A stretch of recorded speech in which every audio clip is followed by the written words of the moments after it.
السلام علیکم ناظرین اکرام، آج کے ویڈیو میں ہم بات کریں گے اماں عائشہ کو یعنی کہ پیارے آقا محمد رسول اللہ صلی اللہ علیہ وآلہ وسلم کو اولاد تھی یا نہیں اور کیوں نہیں اولاد، اس بارے میں ہم جانیں گے۔ ناظرین اکرام، پہلی بار دیکھ رہے تھے ویڈیو کو لائک ضرور کریں، چینل پر پہلی بار ہے تو چینل کو سبسکرائب لازمی کر لیں۔ ناظرین، اوریجنل ویڈیو کا لنک ڈسکرپشن میں دے دیا گیا ہے، وہاں جا کے واچ کر دینا۔ ناظرین، ویڈیو آخر تک بنے رہے۔ ناظرین، ویڈیو کو شروع کرتے ہیں۔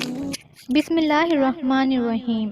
ام بے المومنین شک حضرت بے عائشہ شک صدیقہ رضی سبحان اللہ اللہ۔ تعالی عنہا حضور پاک صلی اللہ علیہ وآلہ وسلم کے نکاح میں شوال کے مہینے میں آئیں اور شوال کے مہینے میں ہی آپ کی رخصتی ہوئی۔ حضرت ابو عمر فرماتے ہیں کہ ام المومنین اسی وجہ سے یہ بات پسند کرتی تھی کہ ان کے خاندان اور دوسرے تعلق دار لوگوں کی خواتین بھی اپنے خاوندوں کے پاس شوال کے مہینے میں ہی جائیں۔ ام المومنین حضرت عائشہ کے فضائل میں سے ہے کہ حضور پاک صلی اللہ علیہ وآلہ وسلم نے آپ کے علاوہ کسی دوسری کنواری عورت سے شادی نہیں فرمائی، اور حضور پاک صلی اللہ علیہ وآلہ وسلم اپنی تمام ازواجہ مطہرات میں سے حضرت عائشہ سے ہی سب سے زیادہ محبت فرماتے تھے، یہاں تک کہ آپ اگر کسی چیز کی خواہش کرتی تو آپ صلی اللہ علیہ وآلہ وسلم پورا فرماتے۔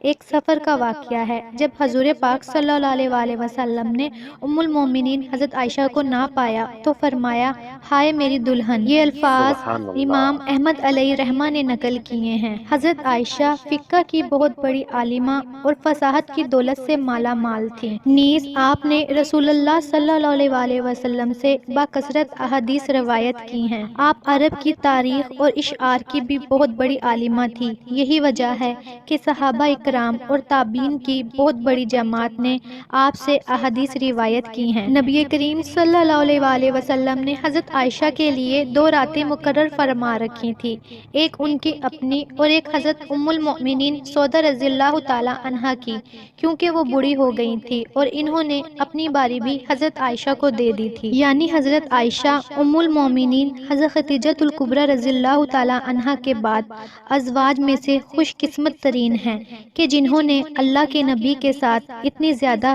قربت نصیب فرمائی۔ حضرت عائشہ حضور کی رفاقت میں تقریباً 8 سال اور 5 ماہ رہیں، لیکن اس تمام عرصے میں آپ کے ہاں کوئی اولاد نہ ہوئی۔ جب نبی کریم صلی اللہ علیہ وآلہ وسلم کے صاحبزادے جناب سیدنا حضرت ابراہیم رضی اللہ تعالی عنہ کی حضرت ماریہ رضی اللہ تعالی عنہا کے بدن اقدس سے پیدائش ہوئی تو حضور کی باقی تمام بیویاں رشک کھانے لگیں اور انہیں یہ بات گرہا گزری۔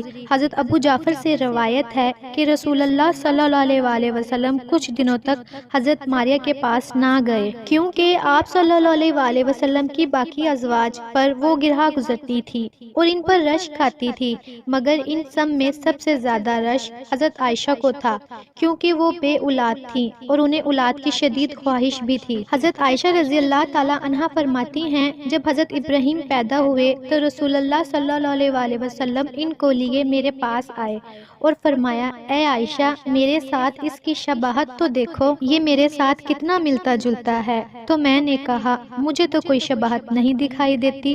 فرمایا، کیا تو نے اس کے گورے رنگ اور گوشت کو نہیں دیکھا؟ میں نے کہا، جو دائی یا اونٹنی کے دودھ سے پالا جاتا ہے وہ گورا اور موٹا فربا ہوا کرتا ہے، جس کے بارے میں ایک اور روایت بھی موجود ہے جس میں کہ یہ الفاظ ہیں کہ حضرت عائشہ نے عرض کیا، جسے بھیڑ کا دودھ پلایا جائے وہ فربا اور گورا ہوتا ہے۔ ام المومنین حضرت عائشہ نے یہ کیوں فرمایا؟ جس کے بارے میں محمد بن عمرو کہتے ہیں، رسول اللہ صلی اللہ علیہ وآلہ وسلم کی چند راس بھیڑ بکریاں حضرت ابراہیم علیہ السلام کے واسطے مخصوص تھیں، اور ایک اونٹنی کا دودھ بھی انہی کے لیے خاص تھا، یہی وجہ تھی کہ ان کا اور ان کی والدہ کا جسم اچھا تھا۔ ناظرین، یہاں پر آپ کو ایک اور اہم بات بتاتے چلیں کہ سیدنا عائشہ رضی اللہ تعالی عنہا کی کنیت ام عبداللہ تھی، لیکن عبداللہ آپ کی اولاد نہیں تھے بلکہ آپ کے بھانجے تھے جو کہ حضرت عبداللہ ابن زبیر رضی اللہ تعالی عنہ ہیں۔